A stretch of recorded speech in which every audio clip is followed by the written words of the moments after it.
জুলাই মাসের রাশিফলের দিকে যখন আমরা তাকাচ্ছি সেখানে কিন্তু খুব যে বেশি ঘটনা দেখতে পাওয়া যাচ্ছে এমনটা কিন্তু নয়, কিন্তু যে কটা ঘটনা দেখা যাচ্ছে তার মধ্যেই রয়েছে অনেক কিছু ব্যাপার।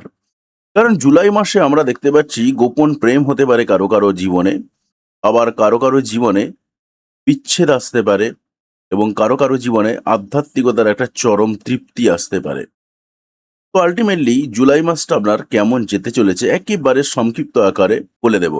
তো এবার আমি আপনাকে বলে দিই যে এই যে আমি যে চার্টটা আপনি দেখতে পাচ্ছেন, এই চার্টটাতে যেটা রয়েছে এটা জুলাই মাসের 1 তারিখ থেকে শুরু করে একেবারে 31 তারিখ পর্যন্ত কোন গ্রহের কি পজিশন রয়েছে তার হিসাব। এবার আপনাকে বলে দিই যে ঘটনাগুলো কি রয়েছে। মার্কারি এর আগেতেই বকরি হয়ে যাচ্ছে, 29 তারিখেই বকরি হয়ে যাচ্ছে, এবং তারপর বকরি হয়ে একদম চলে যাচ্ছে কত 23 তারিখ পর্যন্ত বকরি থাকছে।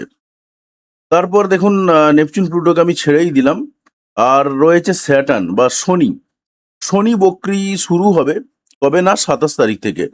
27 তারিখ থেকে শুরু করে বকরি চলবে এবং বেশ কয়েকদিন চলবে। তো আপাতত সবটাই রয়েছে। তো সমস্ত কিছুর মধ্যে নিয়েই কিন্তু আলটিমেটলি আপনার এই রাশিফলটা তৈরি হবে।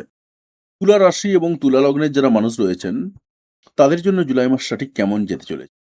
দেখুন, প্রথমেই আমরা তাকাচ্ছি 1 তারিখের দিকে। 1 তারিখের হিসাবে তুলা রাশি এবং তুলা লগ্নের মানুষদের জন্য কি ঠিক কি চার্ট রেডি হয়ে রয়েছে। প্রথমেই যে আমরা ঘরটার দিকে তাকাচ্ছি সেটা তার 11 নম্বর ঘর। অর্থাৎ কিছু আনএক্সপেক্টেড ইচ্ছা পূরণ যা বলেছিলাম একই রকম থাকছে। তার কর্মের জায়গাতে একটু ভালো দিক রয়েছে, সত্যি কথাই। কর্মের জায়গাতে উন্নতি হওয়ার সম্ভাবনা রয়েছে। বৃহস্পতি এখানে ভালো রেজাল্ট পাবে। কর্মের জায়গাতে একটু কমফোর্ট ফিল করবেন, কিন্তু কর্মের জায়গায় একটু টেনশন বৃদ্ধি পাবে। এই সম্ভাবনাও রয়েছে। পাশাপাশি ভাগ্যের জায়গার দিক থেকে একটু ভালো সহায় হবে। ভাগ্যের জায়গাটা তুলনামূলকভাবে কিন্তু আপনার একটু ভালো হবে দেখা যাচ্ছে। এবং আপনার এই মুহূর্তে বেশ কিছু ইচ্ছা পূরণ কিন্তু হবে। আপনি ভ্রমণ করতে যেতে পারেন। ভ্রমণে গিয়ে আপনি সম্মানিত হতে পারেন। উচ্চশিক্ষায় সম্মান লাভ করতে পারেন। ওভারঅল কিন্তু ভাগ্য ভালো থাকবে। সেরকমই দেখা যাচ্ছে। তবে একটু গন্ডগোল রয়েছে। কিরকম গন্ডগোল? তবে যেটা মারাত্মক গন্ডগোল এমনটা নয়।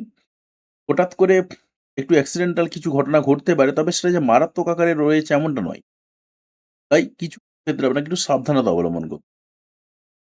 তবে অ্যাক্সিডেন্টের যোগের থেকেও তার থেকেও সবথেকে ভালো যে যোগটা তৈরি হয়েছে সেটা হলো আপনার কিছু অপ্রত্যাশিত সম্পত্তি পাওয়ার যোগ বা অপ্রত্যাশিত কিছু টাকা পয়সা পেয়ে যাওয়ার যোগ সেরকম কিন্তু তৈরি হয়ে রয়েছে, সেরকমই দেখা যাচ্ছে। বিবাহের জায়গা, পার্টনারশিপ, বিজনেসের জায়গা প্রায় একই রকম থাকছে। খুব একটা পরিবর্তন নেই। যা পেয়েছেন রেজাল্ট তাই পাবেন আপনি। আর ধার দেনার দিক থেকে যদি আমরা বলি, ধার দেনা খুব একটা হয়ে যাওয়ার যোগ কিন্তু দেখতে পাওয়া যাচ্ছে না। ধার দেনা সেভাবে হবে না। কোর্ট কেসে জড়িয়ে যাওয়ার মতন ঘটনাও কিন্তু স্ট্রং ভাবে নেই। সামান্য ছোট্ট একটা কানেকশন থাকলেও সেভাবে স্ট্রংলি নেই। তাই ওভারঅল কিন্তু আপনি কিছুটা মুক্তভাবেই রয়েছেন। সম্ভাবনা সেরকম দেখতে পাওয়া যাচ্ছে না। অর্থাৎ আগে যা ছিল প্রায় এদিক থেকে একই রকম রয়েছে। খুব একটা পরিবর্তন দেখতে পাওয়া যাচ্ছে না। তবে আ নতুন প্রেম আসতে পারে জীবনে। এই ধরনের সম্ভাবনা কিন্তু তৈরি হচ্ছে, এবং যখন ভেনাস আবার প্রবেশ করবে আপনার এই ঘরটাতে তখন আবার প্রেমের যোগাযোগগুলো আরো বেশি, বেশি মাত্রায় আসবে। তবে সন্তানদের সঙ্গে সম্পর্কের জায়গাতে একটু ধোঁয়াশা থাকবে। প্রেমের সঙ্গেও একাধিক প্রেম হলেও বা প্রেম আসলেও একটু প্রেমের ক্ষেত্রে একটু ধোঁয়াশা কাজ করবে। বাকি কিন্তু জায়গাগুলো যা ছিল একই রকম থাকছে। এটা ১লা জুলাইয়ের হিসাবে বললাম। এর পরের যে হিসাবগুলো রয়েছে সেই হিসাবগুলোর দিকে তাকাবো। সেই হিসাব আপনার জন্য কি অপেক্ষা করাচ্ছে। ১লা জুলাইয়ের পরেতেই আমরা যেটা দেখতে পাচ্ছি ইভেন্ট সেটা হচ্ছে ৫ তারিখ। ৪ তারিখে ৪ঠা জুলাই ২০২৬ ভেনাস ১২০ ডিগ্রিতে প্রবেশ করছে। যখনই ভেনাস ১২০ প্রবেশ করছে তখনই কিন্তু প্রবেশ করেছে সিংহ রাশি। অর্থাৎ আপনার ১১ নম্বর ঘরে। তাই ইচ্ছা পূরণের যে জায়গাগুলো বলছিলাম, সেই ইচ্ছা পূরণের জায়গাগুলো কিন্তু আরো বেশি, বেশি মাত্রায় ঘটতে থাকবে।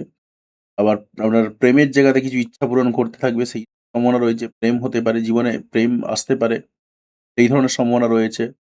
বড় ভাই-বোন যারা রয়েছেন তাদের সঙ্গে সম্পর্কের জায়গাগুলোতে একটু গোপনীয়তা ছিল বা একটু চাপা ছিল, সেই জায়গাগুলো কিছুটা প্রকাশ্যে আসবে। সেই জায়গাতে কিছুটা সামাজিকতার প্রলেপ পাবে সেরকম দেখা যাচ্ছে। সম্পর্কের জায়গাগুলো তুলনামূলকভাবে একটু উন্নত হবে সেরকম দেখা যাচ্ছে।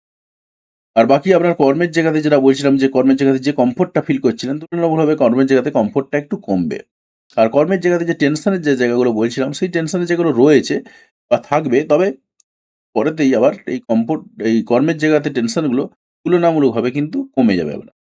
পরের যে ইভেন্টটা রয়েছে সেটা হচ্ছে ৭ তারিখে, অর্থাৎ ৭ই জুলাই ২০২৬ মার্কারি বা বুধ সে ৯০° নিচে নেমে যাচ্ছে, অর্থাৎ সে ব্যাক করে যাচ্ছে কোথায়? না, কর্কট রাশি থেকে মিথুন রাশি।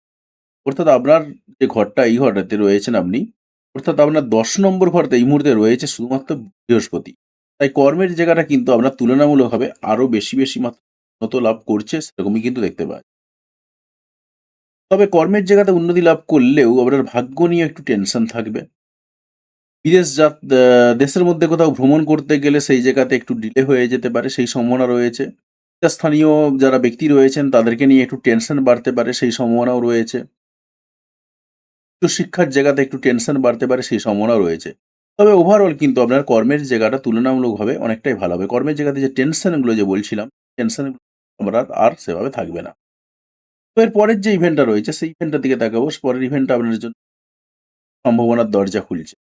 সেটা হলো ১৬ তারিখে। ১৬ তারিখে সূর্য যখনই ৯০°তে প্রবেশ করছে, অর্থাৎ সূর্যের গোচর কর্কট রাশিতে, তখনই কিন্তু আপনার জীবনে সম্ভাবনার দরজাগুলো আরো বেশি। দেখুন, আপনার ১০ নম্বর ঘরেতে জুপিটার রয়েছে এবং এই মুহূর্তে সুতরাং আপনার কর্মের জায়গাতে সম্মান, প্রতিপত্তি সবকিছু একদম ব্যাপকভাবে বাড়বে এবং বিশেষ করে ১৭ই জুলাইয়ের পরে আপনি আপনি কর্মের জায়গাতে আরো বেশি পরিমাণে সম্মানিত হতে পারবেন, সেই সম্ভাবনা কিন্তু রয়েছে। তবে আপনার ভাগ্যের জায়গার দিক থেকে যদি দেখি, ভাগ্যের জায়গাগুলোকে নিয়ে একটু টেনশন বাড়বে। সত্যি কথাই। তার সঙ্গে যেটা মেইন প্রবলেম আসবে সেটা হচ্ছে আপনার কোথাও ভ্রমণ করতে গিয়ে একটু ডিলে হয়ে যেতে পারে, সেই সম্ভাবনা কিন্তু। পিতাস্থানীয় বা গুরুস্থানীয় যারা ব্যক্তি রয়েছেন তাদেরকে নিয়ে একটু টেনশন বাড়তে পারে, উচ্চশিক্ষায় একটু বিলম্ব ঘটতে পারে, সেই ধরনের কিছু সম্ভাবনা রয়েছে। তবে আপনার মেইন যে ফোকাস পয়েন্ট সেটা হচ্ছে কর্মের জায়গা। কর্মের জায়গাটা কিন্তু আপনার দুর্দান্তভাবে উন্নতি লাভ করবে ১৭ই জুলাইয়ের পরে। এর ছাড়াও আরো বেশ কিছু ইভেন্ট রয়েছে। সেই ইভেন্টগুলোর দিকে তাকাবো। সেই ইভেন্টগুলো কিরকম? দেখুন, এই যে আমি বলছিলাম যে আ পিতা বা গুরুস্থানীয় ব্যক্তিদেরকে নিয়ে একটু টেনশন বাড়বে। ভ্রমণ করতে গিয়ে একটু ডিলে হয়ে যাবে। সেই ডিলেগুলো কতদিন থাকবে? ২৩শে জুলাই ২০২৬ পর্যন্ত থাকবে। কারণ মার্কারি এই সময় পর্যন্ত বক্রী রয়েছে। তারপর ২৪শে জুলাই থেকে কিন্তু এই বক্রীর জায়গাটা মিটে যাচ্ছে এবং তখন থেকে কিন্তু আবার আপনার স্বাভাবিক অবস্থায় আপনি ফিরে। এরপরে আরেকটা ঘটনা রয়েছে। ঘটনা সেটা হচ্ছে স্যাটার্ন বা শনিদেব। শনিদেব কিন্তু বক্রী হচ্ছে। শনিদেব কোথায় বক্রী হচ্ছে? দেখুন, ২৭ তারিখে।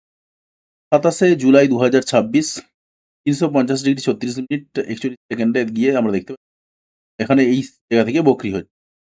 তো যখনই মীন রাশির ঘরেতে বক্রী হচ্ছে, তো স্বাভাবিকভাবে আপনার বেশ কিছু ঘটনা ঘটবে। কিরকম? আপনার জন্য কিন্তু আখেরে এটা বিদায় এনে দেবে। কারণ আপনার এই মুহূর্তে কর্মের জায়গার দিকে যদি তাকাই, আপনার কর্মের জায়গাটা এই মুহূর্তে একটু ভালো স্ট্রং জায়গায় রয়েছে এবং এই মুহূর্তে আপনার এই ঘরটার সঙ্গে আপনার এই ঘরটা, অর্থাৎ আপনার ৬ নম্বর ঘরটার কিন্তু কানেকশন রয়েছে। তো স্যাটার্ন বক্রী হওয়ার ফলে কি ঘটনা ঘটবে? কর্মের জায়গাতে যে পরিশ্রমটা ছিল, এতদিন যে পরিশ্রমটা হচ্ছিল, সেই পরিশ্রমের জায়গাতে একটু স্লো রেজাল্ট পাবেন। অর্থাৎ পরিশ্রমটা ভাবে কিন্তু কমে যাবে।